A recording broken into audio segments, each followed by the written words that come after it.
Gente, só um aviso rápido a todos os participantes, tá certo? As câmeras, elas estão desligadas, tá? E o microfone também vai estar desligado. Caso tenha alguma apresentação, vocês vão poder vê-la no centro e verão a convidada acima dela, tanto na imagem quanto na apresentação é possível tornar um pouco maior. Tem um intervalo entre a apresentação e as câmeras que vocês podem clicar e arrastar para cima ou para baixo, para diminuir ou aumentar, tá certo?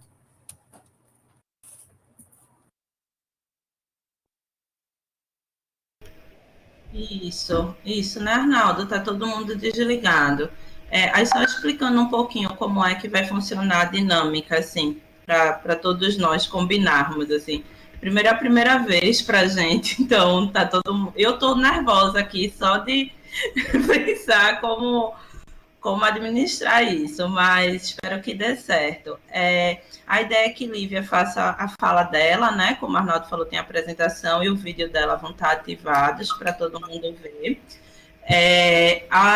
Durante o debate, vocês podem estar usando o chat, como já está sendo usado, tanto para comentários, dúvidas, questionamentos.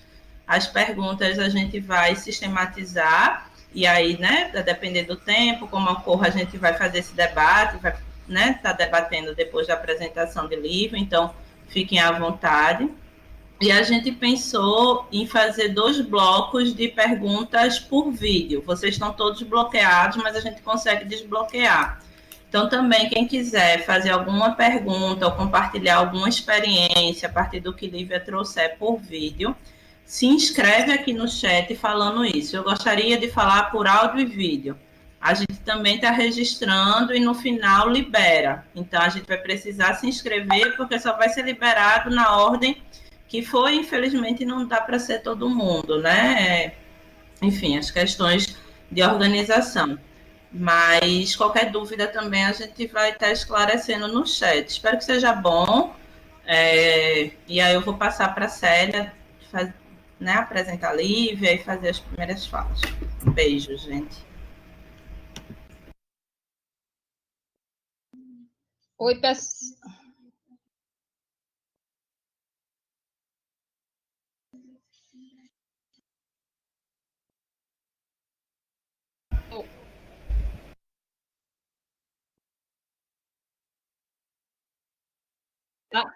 A tecnologia, né, gente, aqui. Boa tarde a todas e todos. Gente, primeiro eu queria que fosse um momento bem leve mesmo, assim, de muita leveza, né, assim, um momento que, num contexto difícil que todos nós estamos, né, vivenciando, essa pandemia, eu acho que é um momento sofrido para todos, mas justamente, assim, enquanto escola, a gente pensando algumas estratégias, de fato, inclusive da gente estar junto das pessoas, dos profissionais, dos nossos colegas, né?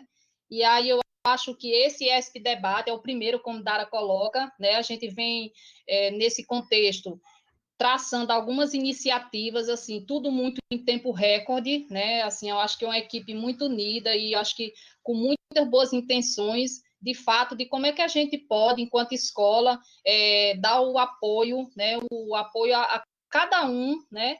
E a esse momento difícil. Então, acho que, primeiro, eu queria agradecer a Dara, né, assim, a toda a equipe pedagógica do curso, da especialização, assim como toda a equipe também da escola, porque é um momento de construção coletiva, um momento de muito debate, sempre pensando de fazer da melhor forma possível, pensando nos detalhes, mesmo com pouco tempo, né? Então, agradecer imensamente e agradecer também a Lívia, né, Lívia, pelo aceitar esse convite, né, da gente em pouco tempo, e também agradecer a todos que estão aí conectados. Sei que tem pessoas assim, eu vi Lívia, acho que Lívia, tem várias pessoas, os discentes do curso, que são trabalhadores, que a gente sabe que está aí em linha de frente também, né, mas que é importante, eu acho que é um momento importante, porque toda a intenção disso é da gente fazer alguma discussão para nos fortalecermos, né. Eu acho que, principalmente, assim, o contexto, a assistência está pesada para todo mundo, quem está lá, mas nós que estamos à frente também na situação de gestão, no contexto mesmo de estar apoiando, também estamos sofrendo muito. Então, dizer que eu estou feliz também, assim, por esse momento, né, o primeiro, né, de outros que a gente vai estar realizando, mas, com certeza, assim, vai ser muito bom, e a gente agradece imensamente esse momento, e que seja de muita leveza, viu, Lívia? É muito tranquilo, acho que é um debate muito para a gente fazer de uma forma, gente, assim, a gente não está olho no olho, mas nós estamos aqui todos sintonizados no coração, né? Eu acho que o mais importante é isso, porque a intenção foi das melhores possíveis, né? Da gente realmente fazer esse momento para que, de fato, a gente possa nos fortalecer. E acredito que vai ser importante o debate também, né? E é isso, vamos seguir, tá?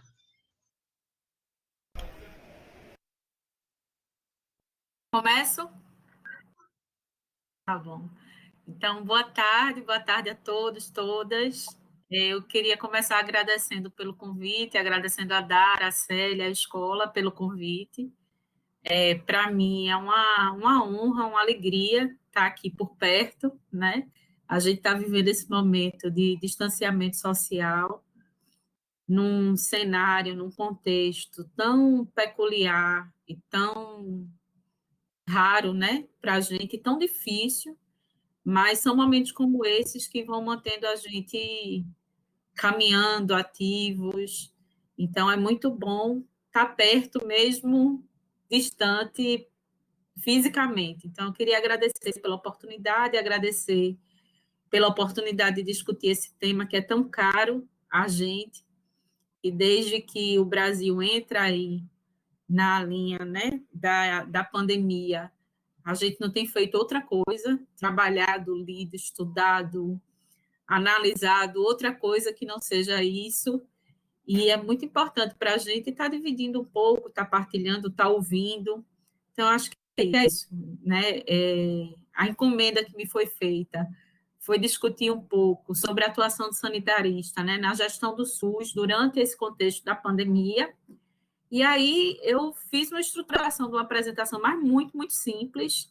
A ideia é que a gente discuta muito mais do que eu falo, eu acho que a gente tem muito mais coisas para dialogar conjuntamente, mas eu fiz alguma estruturaçãozinha, assim, eu organizei a fala a partir de 3 tópicos.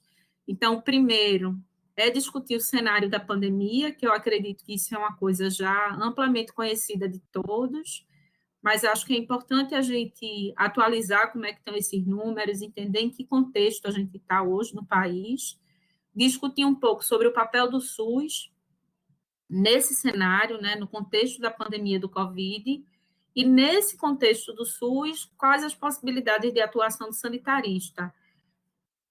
Dizendo desde já que eu não tenho a menor pretensão aqui de esgotar as tantas possibilidades de atuação, mas de refletir sobre algumas delas, né, que já são de amplo conhecimento de todos, e aí a gente discutir um pouco sobre o que sanitarista tem potência e importância de fazer nesse momento.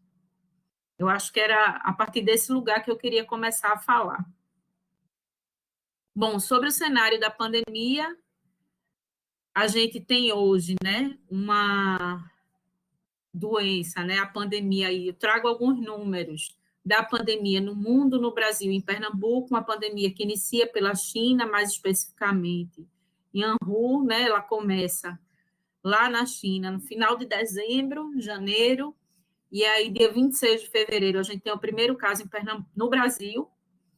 No mundo hoje, isso são dados de hoje do mundo, a gente já passa de 3 milhões de pessoas infectadas pelo Covid, são os casos confirmados, mais de 3 milhões e 600 mil pessoas que foram infectadas pelo Covid, já passam de 252 mil mortes no mundo, e o Brasil rompeu aí esse final de semana a barreira dos 100 mil casos, e é um dado que a gente precisa abrir parênteses sobre ele, né? O país ele tem um problema grave ainda de subestimação do tamanho, da magnitude dessa pandemia, porque a gente não tem conseguido fazer a testagem em massa, nós não adotamos a estratégia da OMS de testar, testar e testar, Então, a gente não tem conseguido fazer testagem em massa. Então, a gente tem hoje registrado no Brasil mais de 100 mil casos, para ser preciso, até ontem. A atualização de ontem à noite do Ministério da Saúde, já está saindo a atualização de hoje, era em torno de 107.780 casos no Brasil, abrindo esse parêntese de que são casos subestimados, porque a gente está registrando apenas, testando os casos graves, os casos que procuram serviço e os óbitos. A gente tem aí também, né, ultrapassamos a casa das 7 mil mortes, a gente vem crescendo de maneira veloz o número de mortes, então a gente está em torno de 7.321 mortos por Covid, considerando que a gente ainda tem, isso equivale, corresponde a cerca de 83% dos casos de síndrome respiratória aguda grave investigados, a gente ainda tem em torno de 17% dos casos de óbito, e aí eu estou falando de óbito por síndrome respiratória aguda grave, que ainda não foram investigados, então esse número pode ser maior. Então, a gente também tem uma subestimação no número de mortes, e em Pernambuco, nós já estamos com cerca, né, de 8.863 casos, isso foi um dado de ontem à noite, e 691 mortes. Então, a gente também vem acelerando o número de casos e mortes em Pernambuco, no estado de Pernambuco. Esse é um mapa que eu trago, o mapa de hoje, da distribuição dos casos no mundo. Então, a gente vê, né, os casos começam pela China, a Europa se torna o segundo epicentro, com destaque principalmente para a Espanha e a Itália, e em seguida a gente tem Estados Unidos como o terceiro epicentro da epidemia. Então, os Estados Unidos assumem esse lugar de epicentro, e alguns estudos apontam que o Brasil pode se tornar, caminha pelo menos para se tornar, o quarto epicentro da doença. Né? A gente já vê, se a gente olhasse esse gráfico, esse mapa que eu estou apresentando para vocês, algumas semanas atrás, o padrão do Brasil era muito diferente do que está hoje. Então, a gente vê um crescimento expressivo do número de casos no Brasil.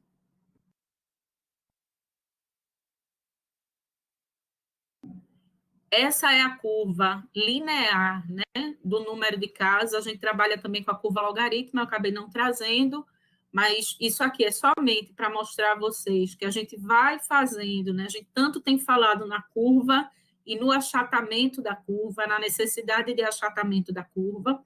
A curva brasileira, ela vem se encaminhando para esse perfil de uma epidemia clássica, né? Então, a gente está aí nesse crescimento na fase de mitigação, de aceleração da curva epidemiológica dos casos de Covid. Aqui é o mapa mais recente da distribuição dos casos, então a gente vê que o número de casos no Brasil, ele já se disseminou bastante, a gente tem uma concentração do número de casos.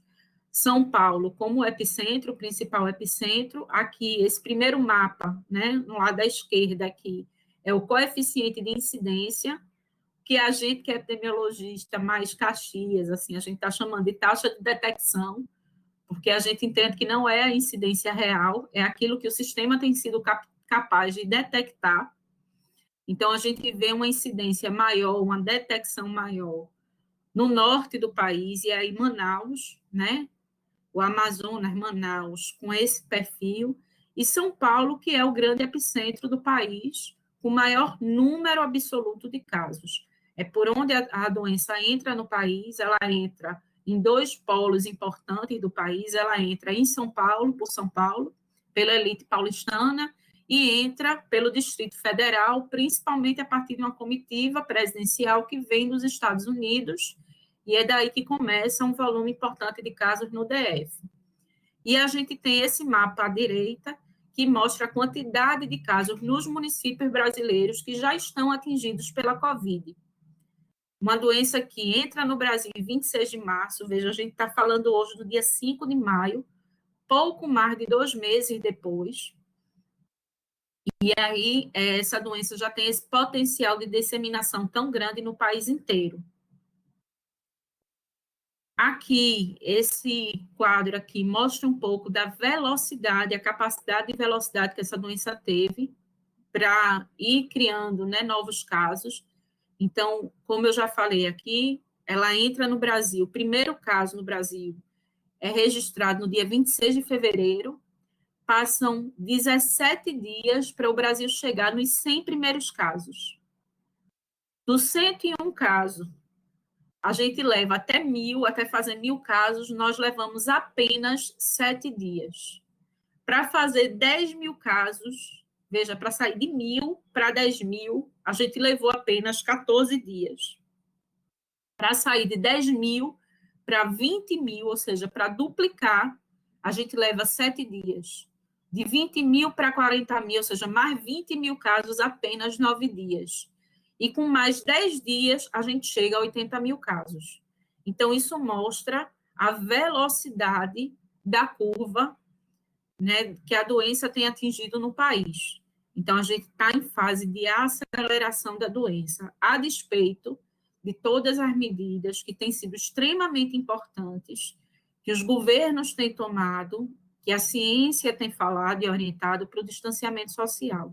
A despeito disso, apesar disso, a gente ainda tem um crescimento muito veloz da curva, o que podia ter sido ainda muito pior. Né? Estimativas do Imperial College já mostram o que é que a gente podia ter chegado se a gente não tivesse adotado nenhuma medida de isolamento.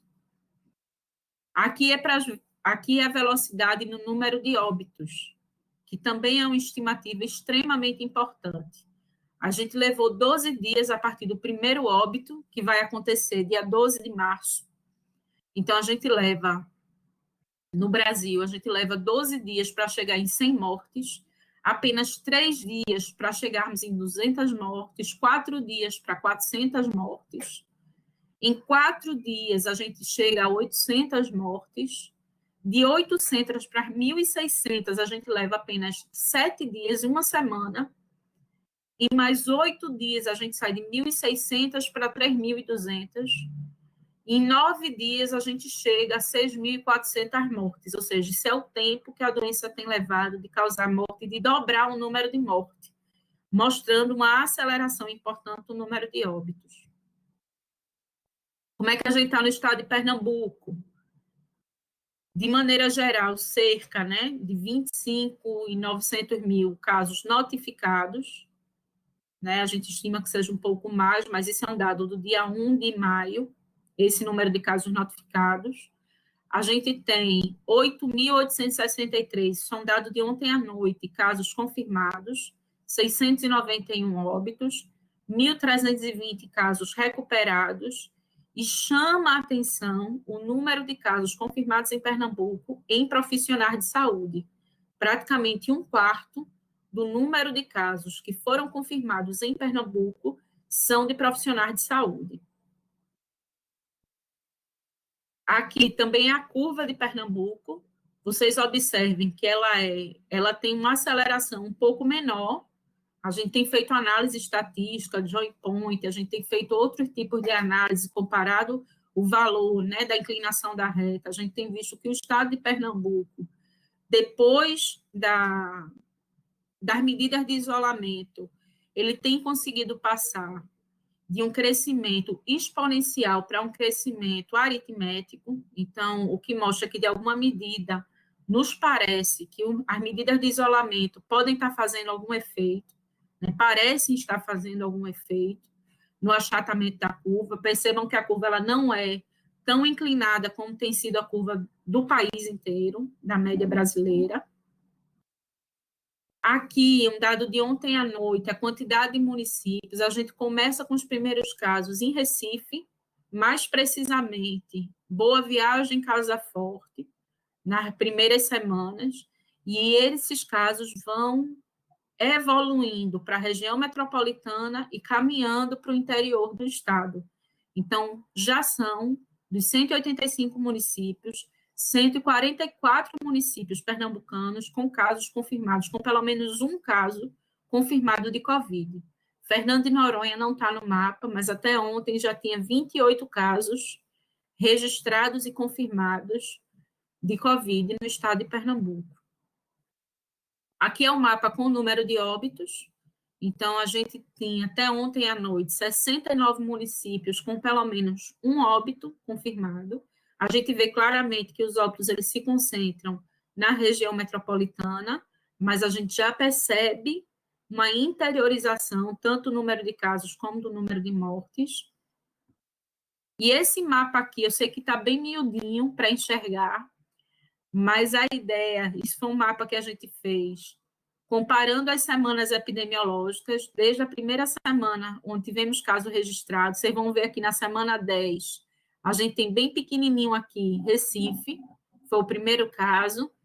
Na semana 11, a gente só tinha também caso em Recife, e depois a gente começa a ter Recife, Olinda, Jaboatão, e a gente começa a migrar, Petrolina já aparece casos, e aí a gente começa a migrar aqui, ó, aumentar o número de casos na região metropolitana e migrar pelo interior. Por que é que eu trouxe esse gráfico, nesse mapa? Eu achei extremamente importante trazer para vocês esse mapa, principalmente considerando que a gente tem turmas aqui do interior do estado, trazer para vocês mostrando que a doença tem chegado no interior. Ela vem chegando no interior e vem chegando no interior com muita força. E com uma estrutura de rede menor do que a rede da capital, o que traz um desafio importante para a gestão do SUS, para a gestão da doença no estado de Pernambuco. E aí a gente tem claramente a expansão da doença, a expansão do número de casos e o número de mortes, a gente tem essa expansão, né, muito clara, essa interiorização da doença, e, por outro lado, eu trago aqui 2 dados, são dados que vão até o dia 1º de maio, que foi o último dado que eu encontrei disponível. A gente tem os dados de taxa de ocupação de leitos de enfermaria geral, viu, minha gente? E taxa de ocupação de leitos de UTI em Pernambuco. Então, a enfermaria, a gente já está com a taxa de ocupação de leitos para a COVID de 88%. E para a UTI, a gente já está em 98%. Isso mostra que o sistema de saúde de Pernambuco está à beira do colapso. Então, a gente não tem mais capacidade de aguentar por muito tempo, a expansão da doença. A gente precisa frear. Por isso que alguns especialistas, aos quais eu me somo e concordo, afirmam que é importante a gente radicalizar nas medidas de isolamento. É importante a gente ir para o lockdown. A gente tem hoje mensagens muito controversas, governadores, prefeitos e o presidente da República adotando discursos públicos e claros e sabidamente, né, contraditórios. O presidente da República faz uma agenda muito pela pauta econômica e a gente tem hoje, né, governadores e alguns prefeitos lutando, brigando pelo isolamento social, especialistas na área, epidemiologistas, sanitaristas, infectologistas, fazendo a defesa clara do isolamento social, do distanciamento social, e essa é uma das razões importantes da gente estar discutindo isso. É importante a gente entender que essa pandemia, isso já é claro e sabido de todos vocês, ela ataca frontalmente o sistema de saúde. Então, o que ela vai atacar, o que ela vai colapsar é o sistema de saúde. A gente não tem estrutura para aguentar muitos óbitos, muitos casos de uma vez só.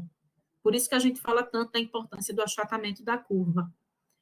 Essa é a razão.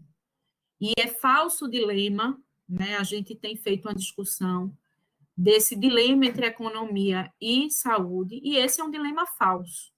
A gente precisa garantir que o Estado brasileiro preserve as vidas das pessoas, porque não existe saúde, economia sem vida, então ele precisa preservar a vida das pessoas, ao mesmo tempo que preserva a economia, né? Esse discurso da pauta econômica, ele é um falso dilema. Acho que é importante que a gente tenha esse dilema, esse falso dilema clareado, né? Não é real. A economia existe para servir ao povo. e não para ser servida dele. Então, a economia precisa garantir, nesse tempo, que será breve, né? Veja, a China já está saindo disso, a Alemanha já está flexibilizando, tem tempo para sair, a gente vai sair desse momento, mas enquanto a gente não sai desse momento, a gente precisa preservar vidas humanas. E para preservar vidas humanas, a gente remete ao conceito ampliado de saúde, que ter saúde é ter assistência à saúde, mas é ter também acesso à renda, a trabalho, a lazer, à escola. A gente entende a saúde pelo aspecto do conceito ampliado de saúde. Então, por isso que eu trago esse dado da rede de saúde, como é que a gente está hoje, somente da rede hospitalar. Né? Eu acho que era esse primeiro panorama que eu queria trazer, para a partir dele a gente fazer a discussão do papel do SUS e fazer a discussão do papel do sanitarista. Bom, como é que está o SUS nesse contexto de pandemia do Covid? Vou ser bem breve também aqui.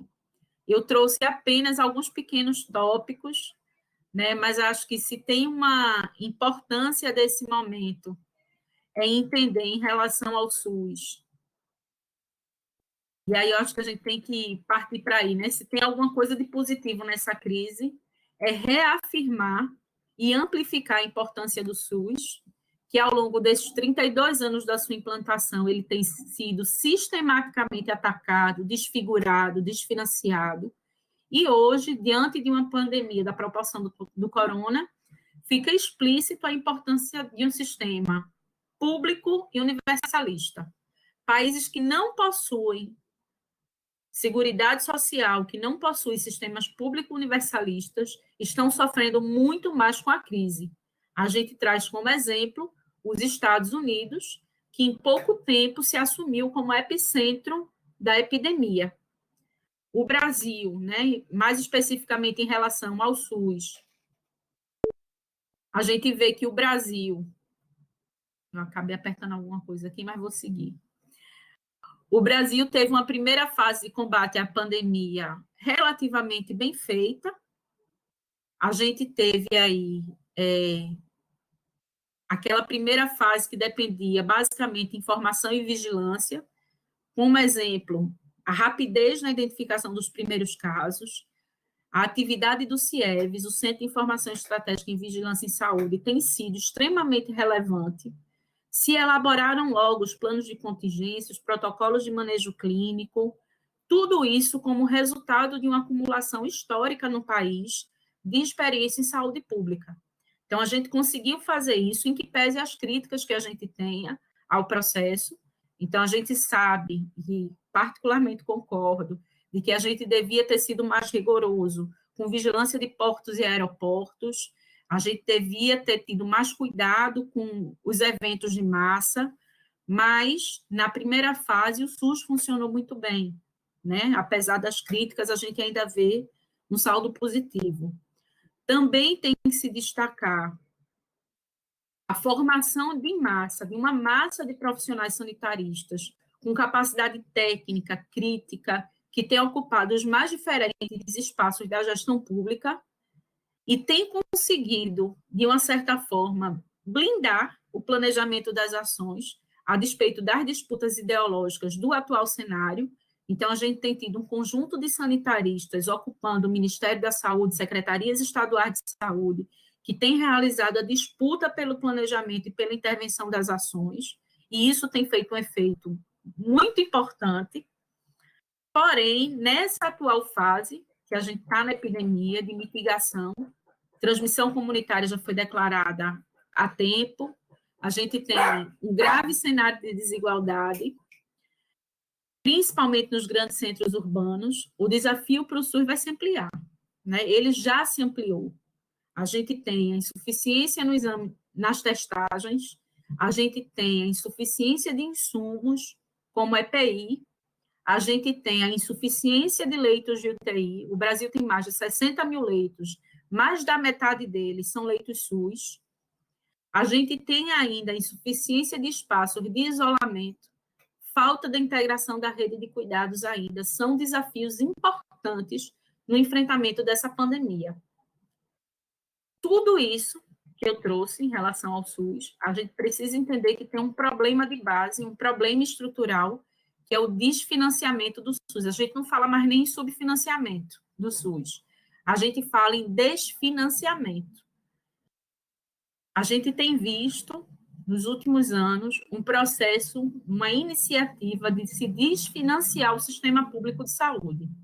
Segundo um estudo recente do Conselho Nacional de Saúde, o SUS já perdeu, de 2016 para cá, cerca de 20 bilhões com B de bola, né, para a saúde. Nas últimas 2 décadas, os danos ao orçamento da saúde são estimados em cerca de 400 bilhões. O então ministro da Saúde, o Mandetta, ele fazia, embora ele fizesse, né, mais recentemente, uma defesa do SUS, ele assumia uma posição controversa. Ele, se por um lado defendia a importância do SUS no papel, né, no enfrentamento da epidemia, por outro, ele não admitia que tinha tido cortes no orçamento da saúde, porque comparava em valores absolutos, mesmo que os cortes no orçamento em 2020 tenham sido na ordem de 5 bilhões. Ao mesmo tempo que, durante a crise, o Ministério da Saúde foi ao Congresso solicitar a alocação para o SUS de mais 10 bilhões para a saúde. Então, o que é que a gente precisa, né, para ter mais SUS?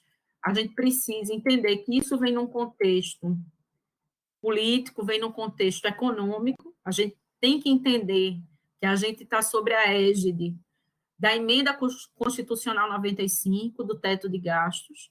Então, a gente precisa fazer uma discussão mais aprofundada sobre isso. A gente precisa pedir a revogação da EC 95. A gente precisa fazer uma discussão mais aprofundada sobre o papel do Estado e o que o Brasil, né?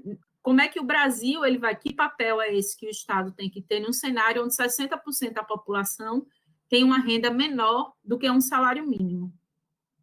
Então, são alguns dos pontos que eu queria trazer para vocês a partir, né, do contexto do SUS e para caminhar onde é que o sanitarista entra nesse contexto, nesse cenário. Como eu disse a vocês, já existe uma massa de sanitaristas que tem se mostrado importante no enfrentamento da epidemia, isso já é claro e notório, a gente já tem esse papel sendo revelado, mas onde é que a gente pode atuar mais? Eu trouxe os 2 papéis aqui que são mais visíveis, a vigilância em saúde, a análise dos dados, o papel do CIEVES, sala de situação com monitoramento permanente dos dados, busca ativa de casos, qualificação do sistema de saúde, vigilância de portos e aeroportos, saúde do viajante, são papéis mais visíveis que estão no cotidiano da vigilância em saúde. A gente tem a regulação assistencial, com a organização da rede de atenção à saúde, né? Toda a rede precisou ser repensada para discutir o Covid. Qual é o papel da atenção básica? Qual o papel do sanitarista na atenção básica? Hoje a gente conta, por exemplo, com residentes em saúde coletiva, né? Profissionais sanitaristas nas residências multiprofissionais na atenção básica, que estão assumindo um papel fundamental nesse processo de territorialização, nesse processo de gestão do cuidado, também na definição de fluxos e competências da rede, dos tipos de serviço, da regulação dos leitos, voltando para os tipos de serviço, né? Qual é a estrutura de rede que a gente vai precisar ter para dar conta disso? Hospital de campanha, quantos leitos de enfermaria, os leitos de UTI, contratualização de serviços. Existe hoje um debate sobre fila única para leitos de UTI. É um debate caro, um debate importante hoje que a gente tem tido, que é para que, nesse contexto da pandemia do Covid, a gente tenha fila única para a regulação de leitos de UTI, como a gente tem para transplante, nos moldes dos transplantes. A gente tem também papel do sanitarista no planejamento, na gestão, na articulação dentro do setor saúde e fora do setor saúde, nos chamados comitês de crise. Então, como é hoje que a gente está fazendo a gestão dessa articulação, colocando segurança pública, colocando educação, colocando infraestrutura, colocando tantos outros setores fora do setor saúde para discutir o enfrentamento do Covid, a condução do processo de planejamento, o monitoramento das ações que foram definidas e do resultado, a alocação de recursos, seja ele financeiro, seja ele físico, seja ele estrutural, a priorização das atividades, a instituição de gabinetes de crise intersetoriais. Além disso, a gente tem na assistência à saúde a definição de protocolos de manejo clínico, como é que a gente faz ampliação de testagem e a gestão do processo de testagem de acompanhamento. A gente tem a notícia mais recente, que a Anvisa autorizou que as farmácias possam fazer testagem, teste rápido. Isso tem sido alvo de muita crítica da comunidade científica, porque o teste rápido ele gera um número de falso positivo muito alto, de falso positivo e de falso negativo, principalmente falso negativo, mas a gente também pode ter falso positivo, porque a gente pode ter associação com outros tipos de vírus, né? A sensibilidade, a especificidade desse tipo de teste é baixa. A gente pode também ter na assistência à saúde a teleassistência, que tem sido uma estratégia adotada, principalmente nesse momento de distanciamento. Como é que a gente pode se utilizar da tecnologia, das ferramentas de informação, para estar dentro das casas das pessoas e fazer a orientação, a teleassistência, teleconsulta. A gente tem na gestão dos serviços, então a gente pode ter o sanitarista dentro dos serviços de saúde, gerenciando uma UPA, uma policlínica, gerenciando hospitais, a gestão na ponta dos serviços. A gente tem a gestão do trabalho, como é que hoje a gente faz o dimensionamento da força de trabalho que a gente tem, de pessoal, para o enfrentamento dessa doença, como é que a gente protege também essas pessoas, como é que a gente faz formação para essas pessoas, e também na comunicação e na informação, produção de informes, peças publicitárias, mídia, a relação com a mídia, a relação com a imprensa, para que as pessoas possam ter acesso à informação, à orientação, principalmente nesse contexto, né, no contexto de pós-verdade, onde as pessoas têm acesso a tanta informação, mas também a tanta desinformação. Fazer o enfrentamento das fake news, por exemplo, é uma tarefa extremamente estratégica, extremamente importante. É inadmissível uma fake news como a de caixão vazio circular e as pessoas acreditarem.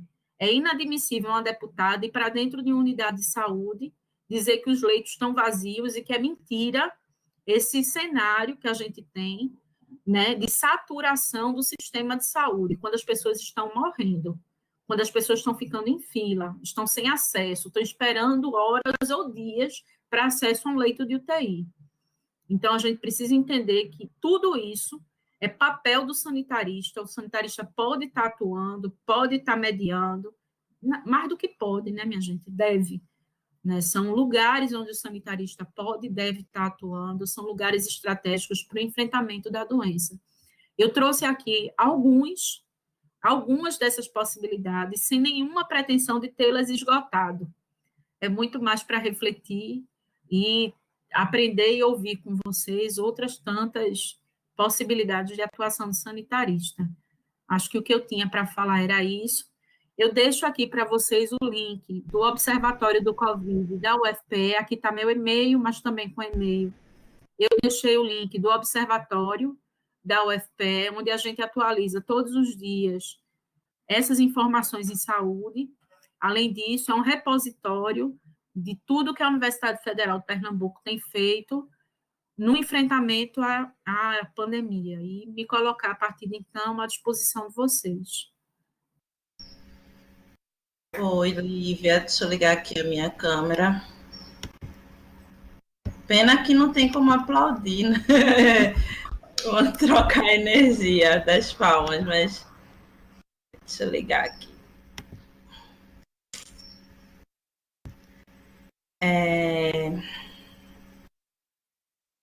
Isso. Primeiro, colocar, né, para todo mundo que está aberto para perguntas, debates, podem se inscrever aí no chat, compartilhamentos, enfim, para a gente dialogar.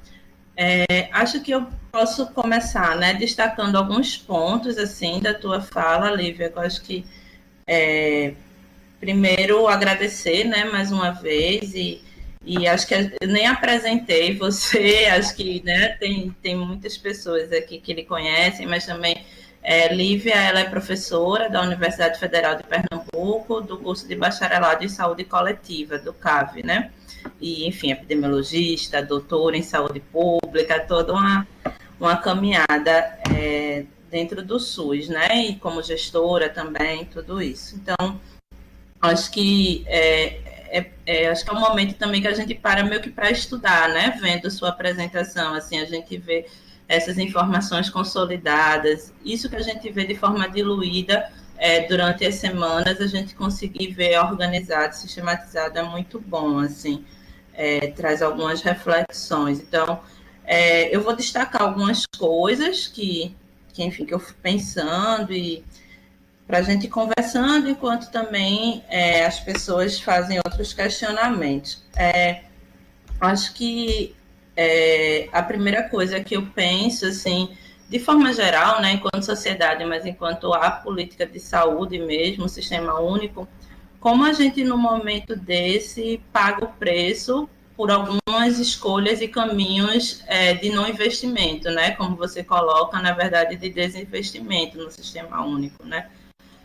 Nesse momento, ao mesmo tempo que, como você coloca, a gente tem ganhos, né, a gente tem um sistema com capacidade de resposta, né, diferente de outros países que não têm um sistema universal, mas como a gente se depara com esses caminhos políticos, essas escolhas também que foram feitas, né? A gente vê o caso de Manaus e fica se perguntando, né, como é que a gente tem um Estado com pouquíssimos serviços de saúde, todos concentrados, sem profissionais de saúde, na verdade, né, quando isso é uma escolha que a gente vem fazendo, né, o debate sobre a ampliação das redes de saúde, sobre a formação dos profissionais, né, a gente teve o Mais Médicos que quis levar médicos para esses lugares e como esses caminhos, né, de desinvestimento de forma ampla nos trazem esses desafios de agora, né, como é que a gente responde a uma situação de emergência em saúde pública, uma pandemia, né, então acho que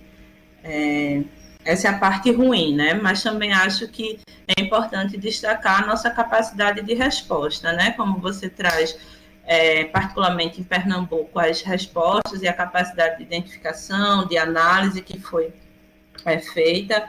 Acho importante você destacar essa questão, né, da força de trabalho dos sanitaristas, né? Que estão aí, né? Todos nós que estamos aqui, né? Somos sanitaristas, atuamos como, então, ou estamos em formação. Então, é bonito mesmo ver como é que, com compromisso com a verdade, com a técnica, com a vida, a gente vai conseguindo driblar algumas situações adversas dentro do próprio sistema, né? As questões políticas, as crises, esse debate entre econômico e a saúde. Então, como é que isso é importante e faz diferença quando a gente pensa na formação de sanitaristas, né? Não é só aquele sanitarista que tem o compromisso técnico, que é importante, mas também esse compromisso ético, político, com a defesa da política pública, assim. Então, acho que traz uma esperança também para a gente, né? Outra coisa que eu ia destacar, que eu acho que é a gente pensar um pouco o novo, eu acho que a gente não, assim, né, não, quando você coloca, né, a radicalização das medidas de distanciamento social, porque a gente que está aqui na região metropolitana, a gente vê, né, assim, eu moro no centro da cidade, não para de passar ambulância aqui, não para, assim, eu moro entre alguns hospitais e é toda hora, então a gente sente isso.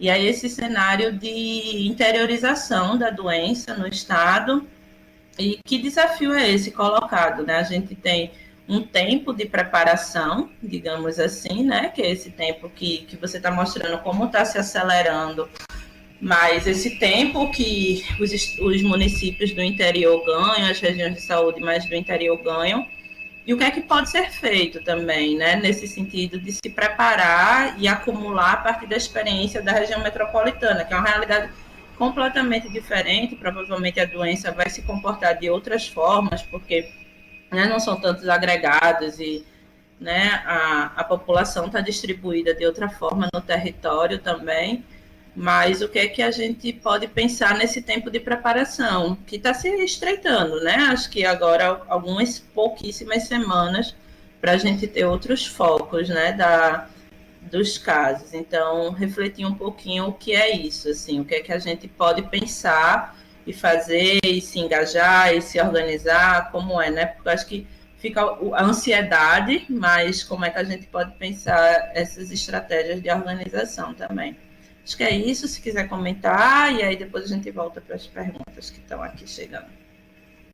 Não, acho que muito brevemente, Dara, do que você traz, assim, respondendo, acho que o primeiro foi mais um comentário, né, a primeira parte, a segunda parte é que, de fato, é mais um questionamento, como é que a gente pode estar mais ocupado aí, meio preocupado com o interior do Estado.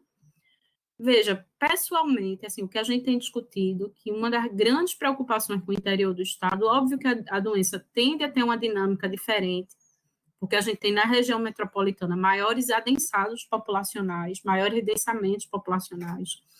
A grande preocupação é principalmente com a periferia da região metropolitana, onde a gente tem muitos adensamentos populacionais, vulnerabilidade social, uma população que não consegue fazer o isolamento, não consegue por questões de condição de vida, né? Veja o que tem acontecido para as pessoas conseguirem um auxílio na Caixa Econômica, né? Tem sido uma fila de morte.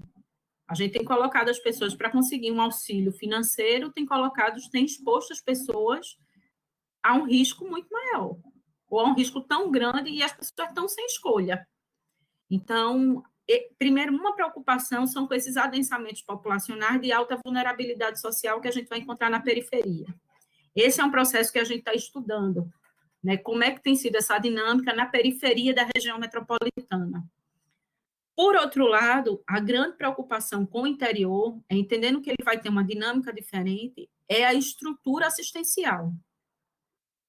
Então, a gente tem vazios assistenciais, a gente tem o processo de regionalização do estado de Pernambuco, a gente tem uma rede regionalizada, mas a gente ainda tem, né, imagine, hoje o estado de Pernambuco, na região metropolitana, tem contado muito com a estrutura que a Prefeitura do Recife tem feito também. Né? Assim, o estado tem investido na ampliação de leitos, mas a Prefeitura de Recife também ampliou leitos.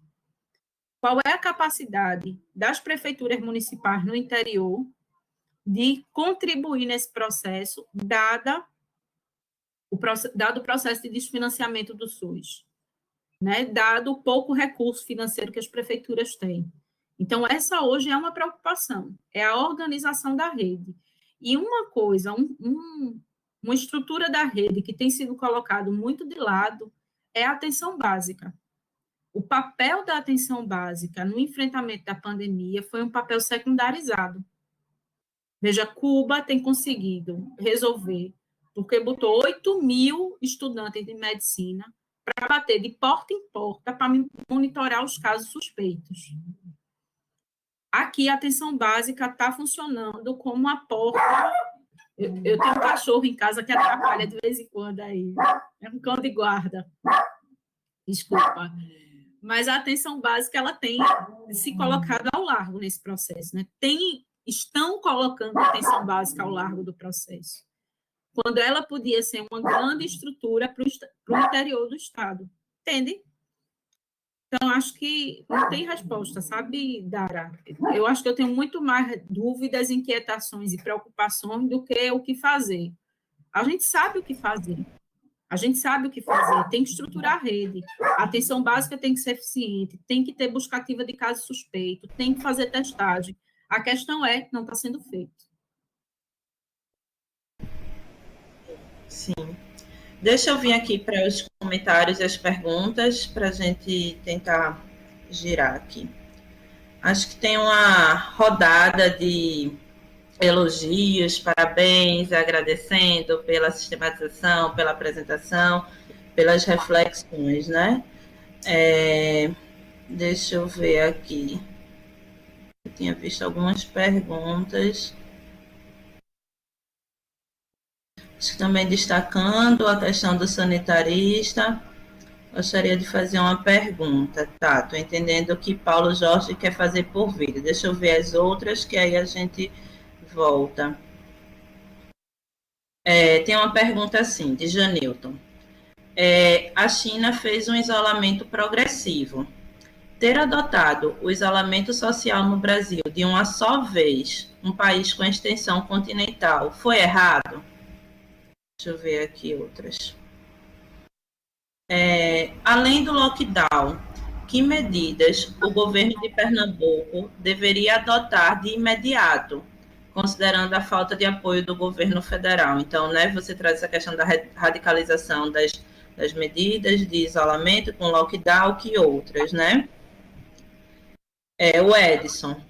Lívia, sou residente em saúde coletiva, com ênfase em gestão de redes, e estou na 10ª GERES. Minha pergunta seria, qual a nossa principal contribuição como residente no controle da Covid? Então, destacando um pouquinho esse outro ator, né, esse outro sujeito, o residente. Como está pensado o lockdown? A polícia, o exército vai para as ruas? A população obedeceria às autoridades sanitárias? Como é que é essa organização de um processo como esse?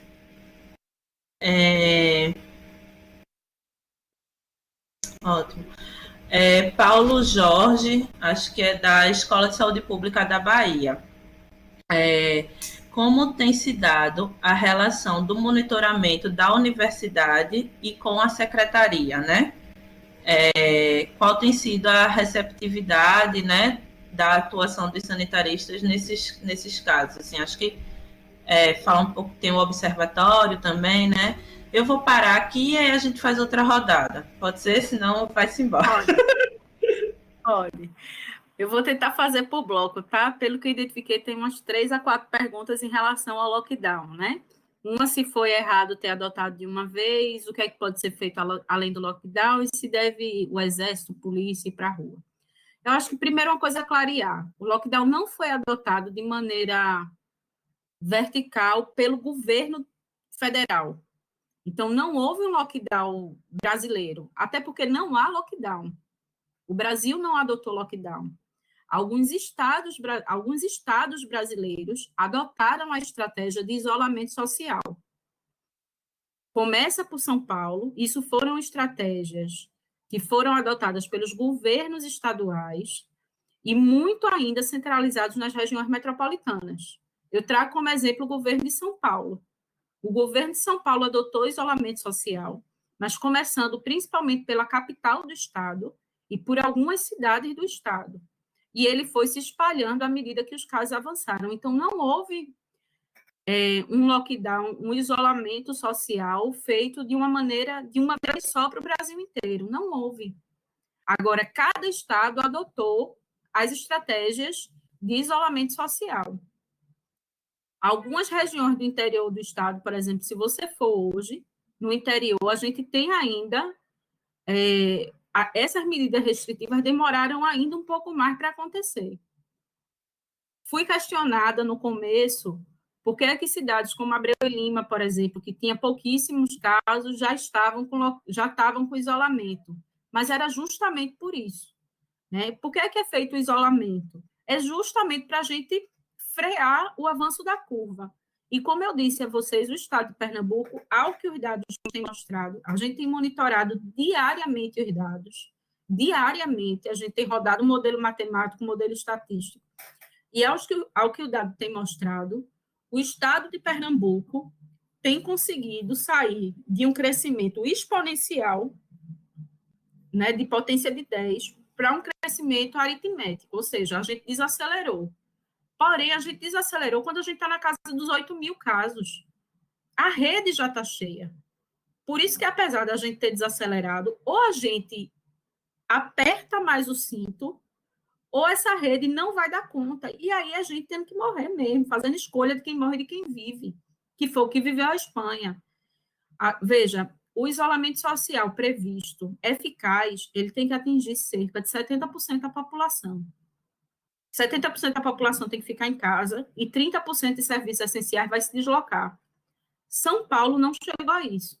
Pernambuco está chegando em torno de 50% e vem caindo nos últimos dias, nas últimas semanas. A adesão ao lockdown vem caindo. Então, acho que essa é uma coisa a entender.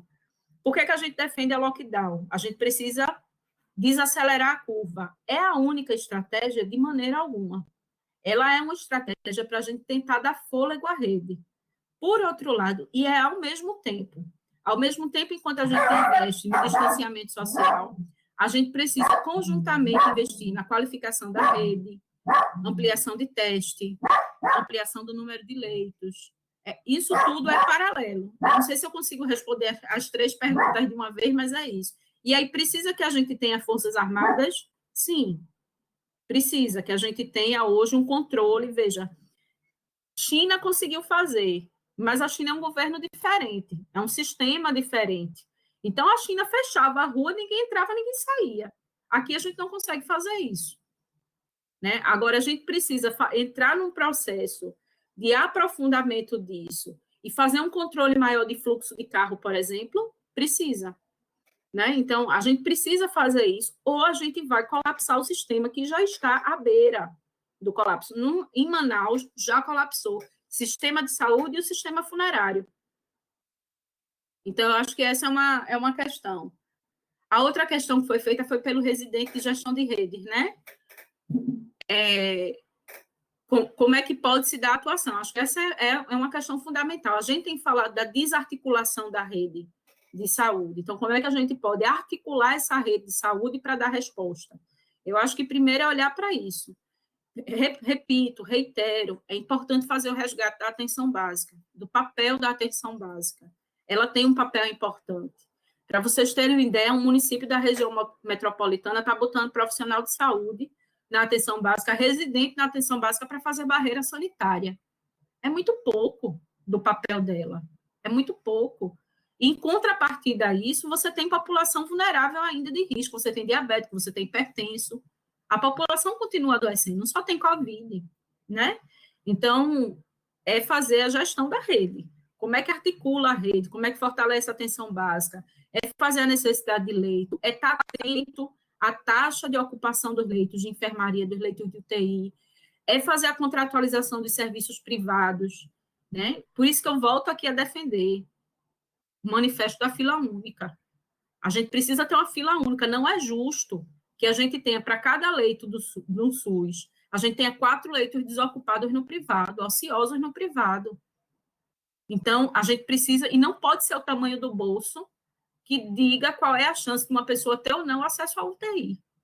Nesse caso de Covid, a gente está num cenário excepcional, precisa de medidas excepcionais.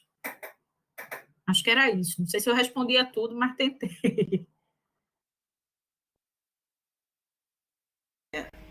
Deixa eu ver aqui. Acho que era... Vamos lá, para um segundo bloco, tá? Vou olhar aqui. Lívia, a questão do observatório, assim, da relação universidade. Aí deixa eu ver mais algumas aqui que eu acho que a gente junta.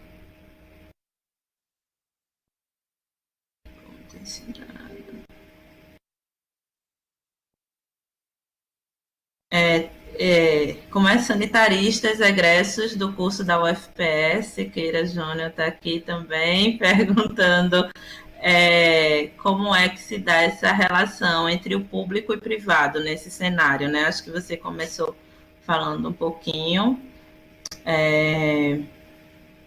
elogiando.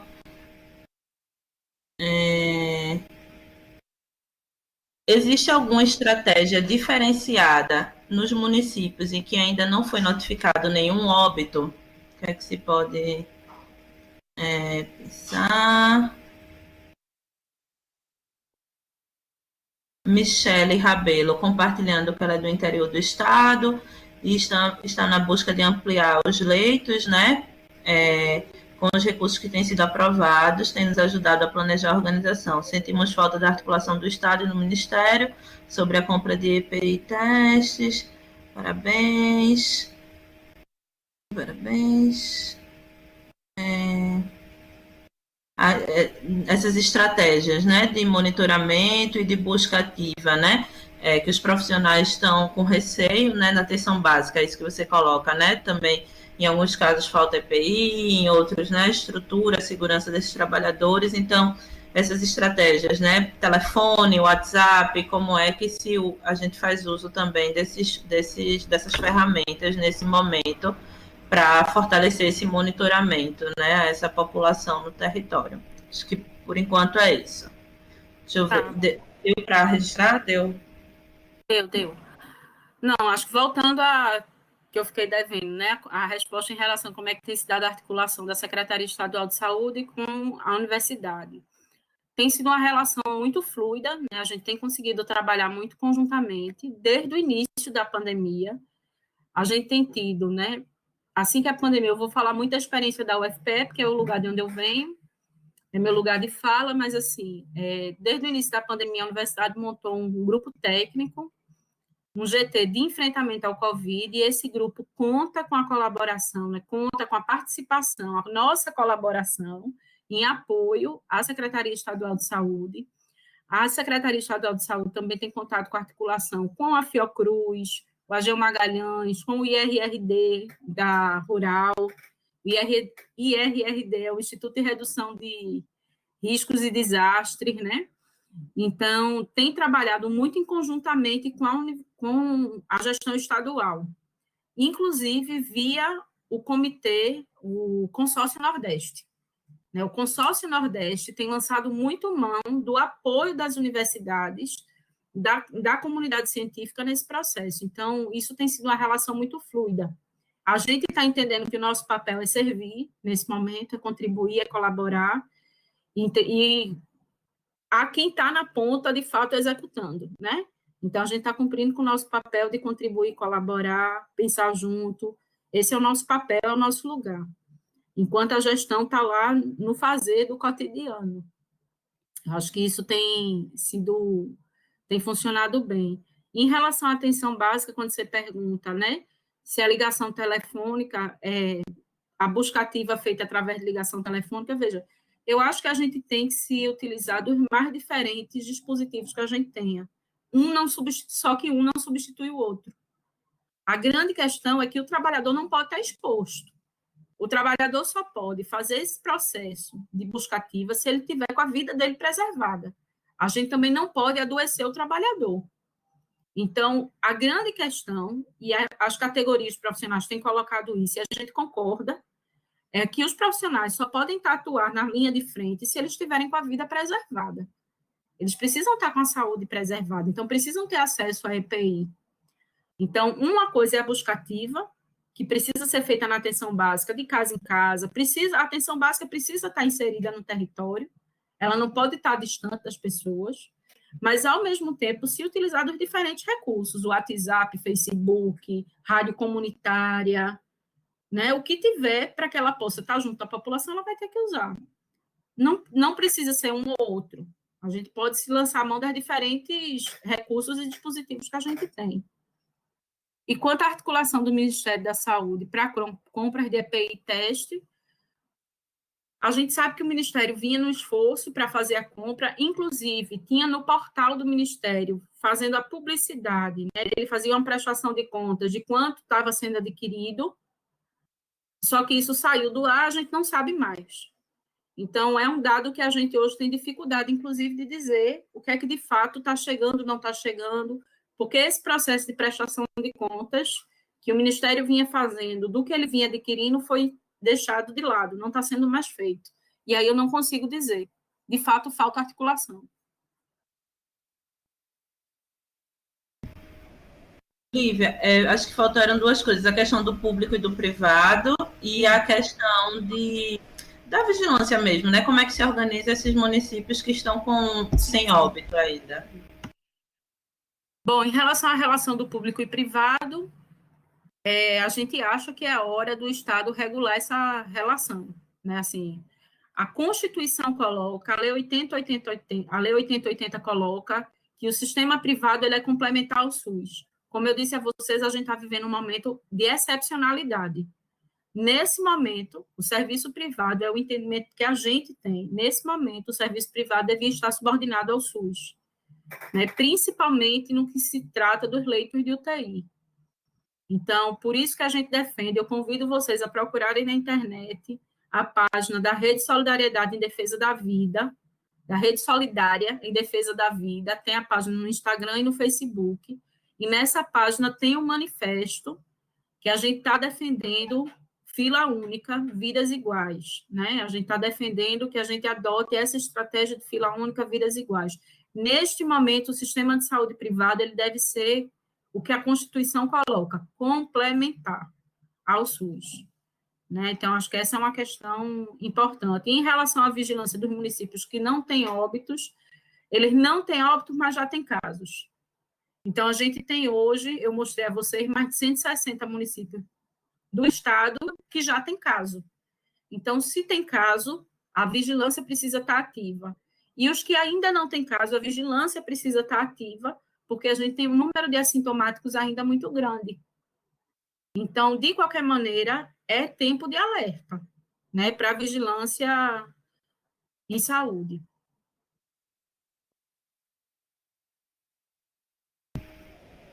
Lívia, tem algumas pessoas digitando aqui, eu estou vendo o Poli digitando, mas acho também que a gente pode ir caminhando para o final, sei se dá tempo de mais uma. A gente escolheu esse horário, né? Fim de tarde, começo da noite também, para tentar agregar. Somos todos trabalhadores, né? Então, tentar agregar quem está na atuação, quem está na gestão do sistema. Deixa eu só ver um aqui. Gostaria de saber sobre a atenção à população que estão em maior vulnerabilidade, população de rua, povos indígenas, sistema carcerário. Como tem sido organizado essa atuação, né? Assim, que estratégias? Acho que você começou colocando um pouquinho da questão da periferia, né? Da doença. Eu confesso que eu não, assim, né? Como eu não estou na gestão, eu não consigo dar conta de todos os elementos, né, do fazer. Assim, eu estou muito mais olhando para os dados epidemiológicos e para esse cenário. Então, eu não sei lhe dizer concretamente quais têm sido as ações para a população indígena, carcerária e a população de rua. Eu sei que elas têm sido colocadas como populações vulneráveis, mas que estratégias estão sendo adotadas, essa é uma questão que eu ainda não consigo responder.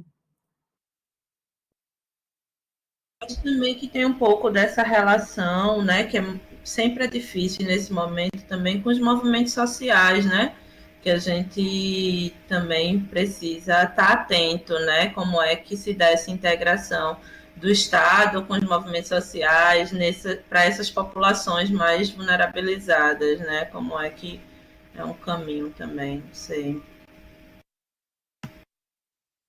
Pronto, acho que é isso. Acho que a gente, todo mundo, se pudesse, gostaria de agradecer. Assim, tá agradecendo, depois a gente lhe manda. Vai ficar disponível, Lívia, a ideia é que a gente deixe disponível também na plataforma da escola para, né, a gente ir gerando esse registro, esse acúmulo.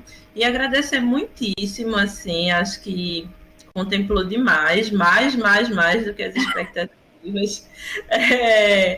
E disso, né, do compromisso, parabenizar também, sabe, pelo compromisso que eu conheço, mas que enfim, que é muito importante, tanto na formação quanto na atuação de defesa do SUS, né? Então, agradecer e ficar à vontade. Eu que agradeço pela oportunidade, agradeço pelo que eu estou vendo aqui, é muita gente, né? Mais de 100 pessoas aqui na live aqui. Mas agradecer a Dara pelo convite, a Célia pelo convite, agradecer muito a vocês e dizer que eu estou às ordens, que vocês mandam em mim, viu? Pode deixar. Celinha, quer falar alguma coisa? Isso, olha aí. Então, Lívia, queria agradecer novamente, foi muito bom, muito leve, assim, foi um debate bem bem importante, bem trazendo as questões, mesmo que a gente precisaria estar fazendo uma reflexão mais. Agradecer em nome de toda a escola, né, todos que fazem a escola, né, e também dizer a você que nós estamos também para aí no dia a dia, né, em linha de frente também, né, e que pode contar com a gente também no que precisar, tá certo? Agradecer a todos também, assim, que participaram, muita gente mesmo, né, e a gente sabe que, de fato, não teria um número maior, até pela questão mesmo muita gente envolvida com as atividades mesmo, mas a gente vai deixar disponível, tá certo? E é isso. Agradecer, um abraço em todos, né?